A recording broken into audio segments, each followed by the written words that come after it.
Innal hamdalillah, segala puji dan puja kehadirat Allah.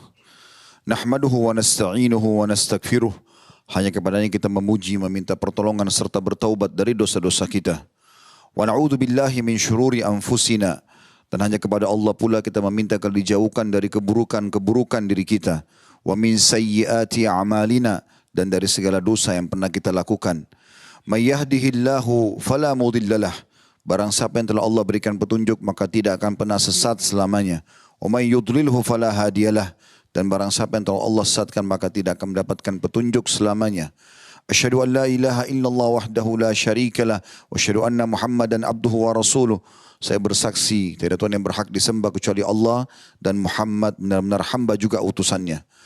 Allah mengingatkan dalam kitabnya, qala Allah Ta'ala, ya ayyuhalladzina amanu taqullaha haqqa tuqatihi wa la tamutunna illa wa antum muslimun. Hai sekalian orang-orang yang beriman, tunduk dan patuhlah kepada satu-satunya pencipta segala sesuatunya yaitu Allah. Sebenar-benar patuh dan tunduk dan janganlah kalian meninggal dunia kecuali dalam keadaan Islam. Di ayat yang lain juga Allah ingatkan, ya ayuhan nasu taqu rabbakumul ladzi khalaqakum min nafsin wahidah wa khalaqa minha zawjaha wa batha minhuma rijalan katsiran wa nisaa wattaqullaha alladzi tasaaluna bihi wal arham innallaha kana 'alaikum raqiba. Hai sekalian manusia, sekali lagi bertakwalah, hanya patuh dan tunduklah kepada Allah yang telah menciptakan kalian dari jiwa yang satu yaitu Adam alaihissalam dan telah menciptakan dari jiwa yang satu istrinya Hawa alaihissalam dan telah banyak memberikan keturunan laki-laki juga perempuan dari keduanya. Sekali lagi bertakwalah kepada Allah dan jagalah hubungan silaturahim. Sesungguhnya Allah senantiasa mengawasi kalian. Di ayat yang ketiga juga Allah mengingatkan, ya ayyuhalladzina amanu taqullaha wa qulu qawlan sadida yuslih lakum a'malakum wa yaghfir lakum dhunubakum wa may yuti'illaha wa rasulahu faqad faza fawzan 'azima. Hai sekalian orang-orang yang beriman, sekali lagi bertakwalah, hanya patuh dan tunduklah kepada Allah. Halal yang Dia halalkan dan haram yang Ia haramkan, yang boleh hanya yang Allah bolehkan dan yang tidak boleh yang Allah larang. Dan ucapkan kalimat yang benar, niscaya Dia akan memperbaiki amal-amal perbuatan kalian, mengampuni dosa-dosa kalian. Barang siapa yang mentaati Allah dan Rasulnya, dia telah mendapatkan kemenangan yang besar. Amma ba'd fa inna asdaqal hadithi kitabullah. Kita tahu sebaik-baik rujukan umat Islam dalam segala lini kehidupan mereka, terutama ibadah, yaitu kitabullah, Al-Quran. Wa khairu hadyu Muhammadin sallallahu alaihi wa ala alihi wa sahbihi wasallam. Dan sebaik-baik petunjuk adalah petunjuk setelah Al-Quran, petunjuk Nabi besar Muhammad sallallahu alaihi wa ala alihi wa sahbihi wasallam yang dikenal dengan as-sunnah. Wa syarrul umuri muhdatsatuha.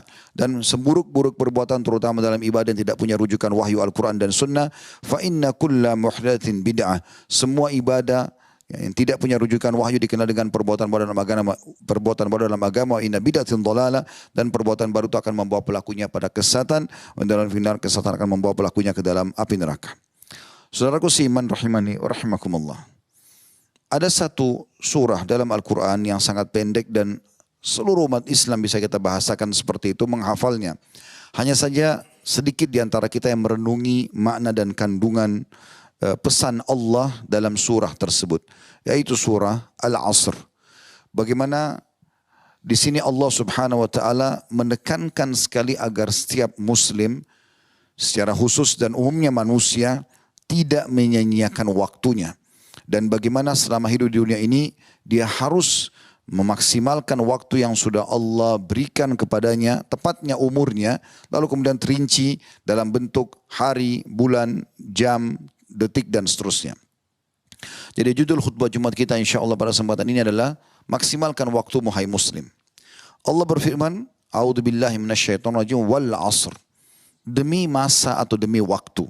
Dan ulama mengatakan Allah tidak menggunakan waw kasam atau waw sumpah di sini kecuali yang datang setelahnya adalah hal yang penting. Seperti misalnya Allah juga bersumpah wad-duha demi waktu duha, wal-lail demi waktu malam, wal-fajr demi waktu subuh. Allah SWT mengingatkan selalu tentang masalah itu dengan sumpahnya. Lalu Allah mengatakan innal insana lafi khusr.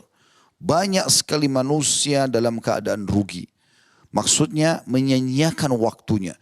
Mereka hanya menggunakan waktu itu pada hal-hal yang minimal mubah dan terlalu berlebihan dalam mubah apalagi dipakai dalam hal yang haram. Makanya Allah menekankan setelah itu illal ladzina amanu wa amilus shalihat, kecuali orang-orang yang menggunakan waktunya dalam beriman kepada Allah dan mengerjakan amal saleh. Ini yang tidak akan rugi dan akan kita rincikan pendapat para ulama berhubungan dengan masalah itu tentunya. Dan akhirnya Allah mengatakan wa tawassaw bil haqqi wa tawassaw bis sabr, maka saling menyampaikanlah wasiat penting ini, kebenaran ini, dan juga bersabarlah dalam mengisi waktu-waktu kalian dengan ketaatan kepada Allah. Saudaraku seiman, Abdullah bin Mas'ud radhiyallahu anhu pernah menyampaikan tentang masalah pentingnya waktu ini, dan beliau berkata, ma nudimtu au nadimtu ala syai'in nadmi ala yawmin gharabat syams naqasa fihi ajali walam yazid fihi amali. Artinya tidak ada yang pernah kusesali selain keadaan ketika matahari terbenam di hariku itu dan ajalku telah berkurang sehari namun amalanku tidak bertambah. Begitu juga Ibnu Qayyim rahimahullah berkata dengan statement yang menarik dalam masalah ini. Dia mengatakan idha'atul waqti asyaddu minal maut. Menyia-nyiakan waktu pada hal yang tidak bermanfaat, tidak mendatangkan rahmat Allah, tidak mendatangkan pahala, tidak akan meninggikan derajat di surga pada saat meninggal nanti atau menyelamatkan dari api neraka. Menyia-nyiakan waktu lebih berbahaya daripada kematian itu sendiri. Lianna idha'atul waqti taqta'uka 'anillah, karena menyia-nyiakan waktu akan memutuskanmu dari Allah, wad-darul akhirah, dan juga 'anillahi wad-daril akhirah, dan juga negeri akhirat. Wal mautu yaqta'uka 'anid dunya wa ahlaha, sementara mati hanya memutuskanmu antara kau dengan dunia ini. Hasan Basri rahimahullah pernah menyampaikan statement yang juga menarik dalam masalah ini. Dia pernah berzikir sementara ngantar jenazah. Jadi dia berzikir subhanallah, alhamdulillah, wa la ilaha illallah, Allah akbar, antara dia dengan Allah subhanahu wa ta'ala. Tapi rupanya ada seorang anak muda di sebelahnya yang mendengar zikirnya dia. Lalu kemudian bertanya, wahai imam, kalau imam seperti kita sekarang kiai atau ustadz, wahai imam, kenapa anda berzikir sementara antar jenazah? Seakan-akan anak muda ini ingin tahu apakah itu ada dalilnya atau tidak. Maka Imam Hasan Basri mengatakan nasihatnya, dan ini diangkat, dinukil oleh para ulama untuk menjadi pelajaran bagaimana beliau memaksimalkan waktunya. Maka dia mengatakan berzikirlah wahai anak muda, karena yang sedang kita antar sekarang sudah tidak bisa lagi berzikir. Oleh karena itu teman-teman sekalian, beliau juga pernah menjelaskan rahimahullah dalam statement yang lain, adraktu aqwaman kana ahaduhum asyahhu ala umrihi minhu ala dirhamihi. Aku menjumpai, kata Hasan Basri, kaum, maksudnya adalah para sahabat, karena beliau generasi tabi'in. Salah satu dari mereka lebih pelit terhadap umurnya daripada dirham atau hartanya. Dan juga bagaimana Nabi SAW memaksimalkan waktu dan memberikan contoh kepada para sahabat. Pernah satu waktu dalam hadis Bukhari dijelaskan, baginda Nabi SAW selesai salam mengimami sholat asar, kemudian tiba-tiba beliau berdiri dan melangkah dengan cepat sampai melewati pundak-pundak para sahabat. Dan saking cepatnya maka para sahabat pun kaget pada saat itu. Gak lama kemudian pada saat sahabat masih belum menyelesaikan zikirnya, Nabi SAW kembali lagi ke tempat beliau mengimami tadi di mihrab, kemudian beliau berzikir habis sholat. Setelah selesai zikir semuanya, para sahabat bertanya mengatakan, ya Rasulullah, ada apa tadi? Kami belum pernah lihat anda bergerak secepat itu. Maka kata Nabi SAW, sesungguhnya sebelum sholat tadi aku sudah membungkus beberapa bungkusan kurma yang aku niat untuk sedekahkan dan aku lupa mengeksekusinya. Maka aku mengeksekusinya dulu kemudian aku kembali lagi. Saking pentingnya untuk segera mengisi waktu kita dengan amal saleh. Dinukil juga dari Ibnu Qayyim rahimahullah, beliau berkata, wa nafsuka in ashgaltaha bil haqqi wa illa ashgalathu atau ashgalatka bil batil. Jika dirimu tidak kau sibukkan dengan hal-hal yang baik, maka pasti akan disibukkan dengan hal-hal yang batil. Makanya Nabi SAW ingatkan saudaraku seiman dalam sabda beliau yang masyhur dalam hadis Bukhari juga, ni'matani magbunun fihima katsirun minan nas, as-sihhatu wal faraq. Ada dua kenikmatan yang banyak manusia tertipu, yaitu nikmat sehat dan waktu senggang. Jadi pada saat kita punya waktu senggang harusnya diisi dengan amal soleh. Minimal dengan amal-amal sunnah kalau wajib sudah terpenuhi. Dan kita temukan dalam kisah-kisah para salafus saleh mereka tidak pernah menyia-nyiakan waktu mereka. Jadi kalau ada waktu kosong maka selalu berpikir kira-kira saya isi dengan amal soleh apa lagi. Amal soleh apa lagi. Ulama juga menyebutkan bahwasanya ada beberapa kiat untuk bisa mengisi waktu dengan baik. Yang pertama, tentu bagaimana seseorang memiliki ilmu, dia belajar agar dia faham adanya kehidupan akhirat dan dia yakini masalah itu sehingga akhirnya dia selalu mengisi waktunya dari pahala ke pahala apalagi, dari membantu orang ke membantu orang yang lain apalagi, dari zikir dan doa ke zikir dan doa yang lain lagi dan seterusnya. Maka dia akan sibukkan dengan itu karena dia punya ilmunya. Seseorang yang menyanyikan waktu karena tidak punya ilmu dan dia menganggap itu adalah hal yang biasa saja. Ada orang kita temukan sepanjang hari duduk di pinggir jalan, di sebelah got, di sebelah pembuangan air dan segala macam, main catur atau ngomong-omong kosong sambil tertawa-tawa sampai malam dan itu berjalan bertahun-tahun. Sampai sebagian salafus saleh berkata pada saat melihat sebagian anak muda yang menghabiskan waktu mereka nongkrong di pinggir jalan tanpa ada manfaat, mereka mengatakan kalau seandainya waktu bisa dibeli, maka saya akan beli waktu dari mereka.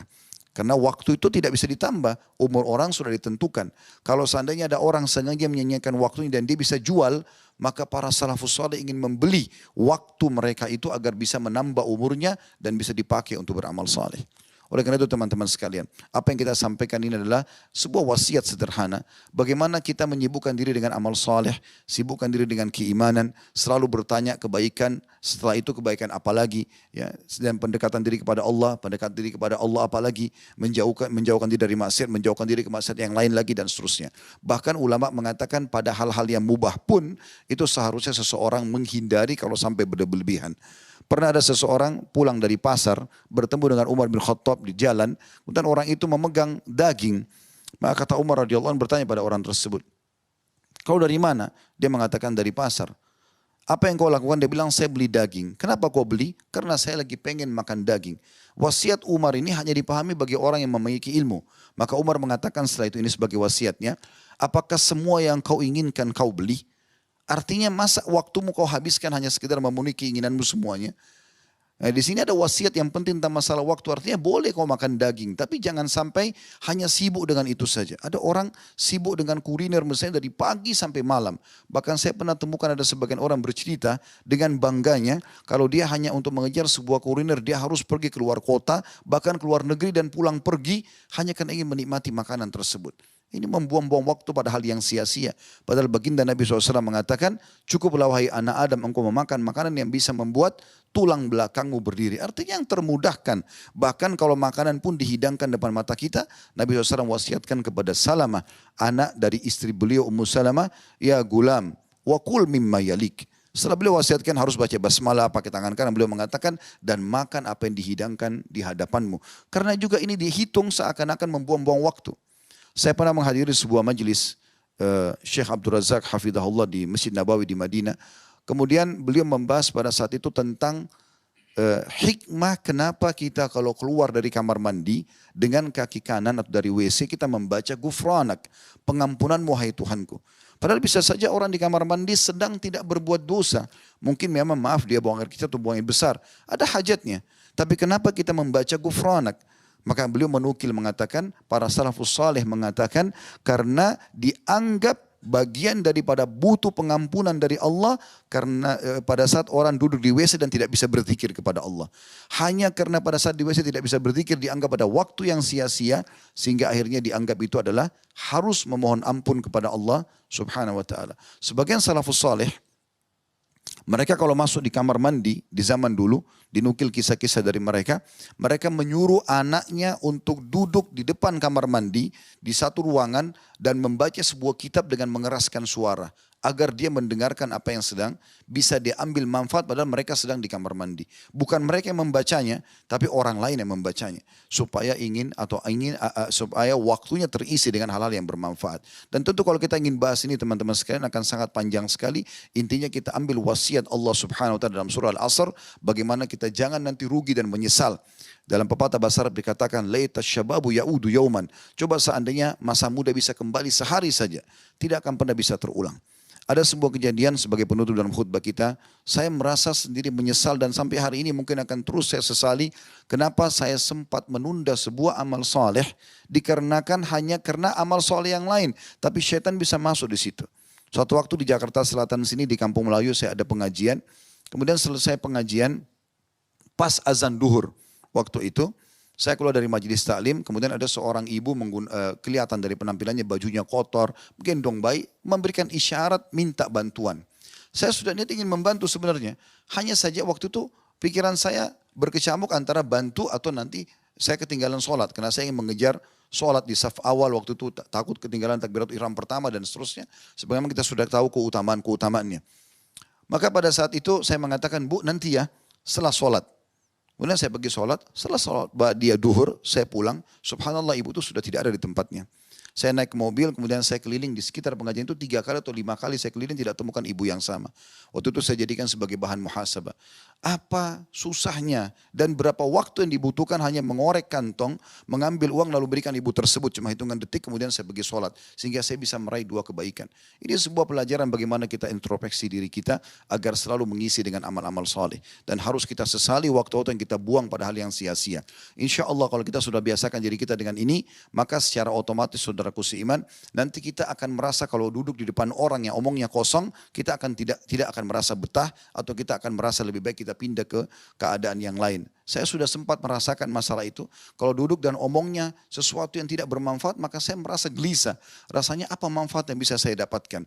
Itu akan muncul karena kita coba menerending diri kita dan melatih agar selalu mengisi pada hal yang bermanfaat. Aku qauli hadza, saya sudah mengucapkan perkataan saya ini. Wa astaghfirullah li wa lakum, dan saya memohon ampun kepada Allah, beristighfar dan mengajak jemaah istighfar kepada Allah. Fastaghfiruhu innahu wal ghafurur rahim. Beristighfarlah kepadanya karena dia maha pengampun juga maha pengasih. Alhamdulillah wassalatu wassalamu ala rasulillah. Segala puji dan puja kehadirat Allah subhanahu wa ta'ala, juga salawat dan taslim kepada Nabi besar Muhammad sallallahu alaihi wasallam. Hari Jumat adalah hari yang mulia saudaraku seiman, dan Allah menjanjikan ada waktu mustajab. Ada 2 buah riwayat yang menjelaskan masalah itu. Yang pertama riwayat An-Nasai, kata Nabi SAW, Jumat ada 12 waktu dan tidak ada seorang muslim yang berdoa kecuali diijabah oleh Allah, dan perbanyak doa di hari selepas asar sampai terbenam matahari. Riwayat Imam Muslim yang lain berbunyi, kata Nabi SAW, Jumat adalah hari yang mulia, tidak ada seorang muslim berdoa kecuali Allah ijabah, dan fokuslah pada saat khatib duduk di khutbah kedua sampai diiqamahkan sholat. Oleh karena itu semua khatib yang memahami hadits ini pasti akan berdoa di khutbah kedua. Mari kita hadirkan fikiran hati kita untuk mengejar keutamaan berdoa dan waktu mustajab ini. Semoga Allah ijabah insyaAllah. Alhamdulillahirabbil alamin. Kami memuji Allah sebagaimana layak kau dipuji, sebagaimana layak kau dipuji sebagai pencipta. Kami memujimu sampai engkau ridho dengan pujian kami dan engkau jadikan sebagai tambahan amal saleh buat kami. Dan kami juga mengucapkan salam hormat kami kepada utusanmu Nabi besar Muhammad sallallahu alaihi wasallam sebagaimana engkau perintahkan kepada kami. Ya Allah, kami tidak berkumpul sini kecuali karena ingin menjalankan salah satu dari perintahmu, yaitu mengerjakan sholat Jumat. Maka terimalah amal saleh ini dengan pahala yang sempurna, dan terimalah seluruh amal-amal soleh yang pernah kami kerjakan, yang sedang kami kerjakan, dan akan kami kerjakan sampai menjelang ajal datang nanti. Ya Allah, kami telah berlumuran dengan banyak kesalahan dan dosa, membuang waktu mungkin pada hal-hal yang tidak engkau ridhoi. Maka maafkanlah semua kesalahan kami dan masukkan kami dalam firman-Mu, ulaika alladziina yubaddilullahu sayyi'atihim hasanat. Mereka adalah orang-orang yang Allah ganti dosa-dosa mereka menjadi pahala. Kami mohon kepada-Mu bukan hanya engkau maafkan dosa-dosa kami, tapi engkau ganti ya Allah menjadi pahala. Ya Allah, ampunilah seluruh muslimin dan muslimat, mukminin dan mukminat yang hidup dan juga yang sudah meninggal. Ya Allah, jadikanlah negeri kami negara yang aman, tentram, damai. Seluruh umat Islam di bawah naungan ukhuwah Islamiyah, dan dalam hal ibadah mereka kembali kepada Al-Quran dan Sunnah. Dan siapapun yang menginginkan keburukan bagi negeri kami, bagi agama kami, bagi apapun yang berhubungan dengan keluarga kami dan harta kami, maka kembalikanlah budaya mereka kepada diri mereka sendiri. Rabbana atina fid dunya hasanah wa fil akhirati hasanah wa qina adzabannar. Ya Allah, berikanlah kami seluruh kebaikan di dunia dan seluruh kebaikan di akhirat, dan jauhkanlah kami dari siksa api neraka. Wa sallallahu nabiyana Muhammadin walhamdulillahi rabbil alamin. Inna Allah ya'muru bil adli wal ihsan. Sungguhnya Allah selalu memerintahkan kita berbuat keadilan dan kebaikan. Wa yanha 'anil fahsya'i wal munkari wal baghi. Dan Allah larang perbuatan mungkar, perbuatan keji dan juga pelanggaran-pelanggaran. Ya'idzukum la'allakum tadhakkarun. Itu peringatan dari Allah, maka jadikan sebagai prinsip hidup kalian. Fadhkurullahal 'azima yadhkurkum. Ingatlah selalu kepada Allah, Allah akan ingat kepada kalian. Washkuruhu 'ala ni'ami yazidkum. Syukuri nikmatnya, dia pasti akan tambah. Wa la dzikrullahi akbar. Mengingat Allah adalah amal yang paling besar. Wa aqimis shalah, dan dirikan